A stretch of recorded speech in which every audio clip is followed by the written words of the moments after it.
సికింద్రాబాద్ ఉజ్జయిని మహంకాళి అమ్మవారి బోనాల జాతర ఈ నెల 25న జరగనుండటంతో మంత్రి తలసాని శ్రీనివాస్ యాదవ్ ఆలయ కమిటీ సభ్యులతో అధికారులతో సమీక్ష సమావేశం నిర్వహించారు.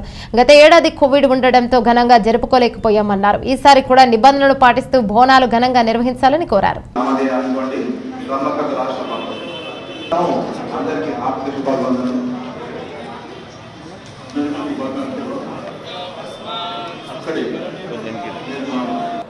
ఈ రోజు ఉజ్జయిని మహంకాళి దేవస్థానం ఆధ్వర్యంలో జరిగేటువంటి బోనాల ఉత్సవాలు 25వ తారీఖు ఆదివారం నాడు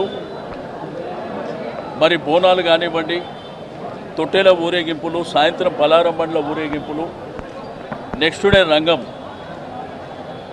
ఆ తర్వాత కూడా పలారం బండ్ల ఊరేగింపులు జరుగుతాయి. లక్షలాది మంది భక్తులు మన రాష్ట్రమే కాకుండా హైదరాబాదే కాకుండా దేశం వేరే రాష్ట్రాల నుంచి కూడా అశేష జనవాహిని మరి రావడం జరుగుతుంది. పోయిన సంవత్సరం కరోనా వైరస్ వలన మనం చేసుకోలేకపోయినాం.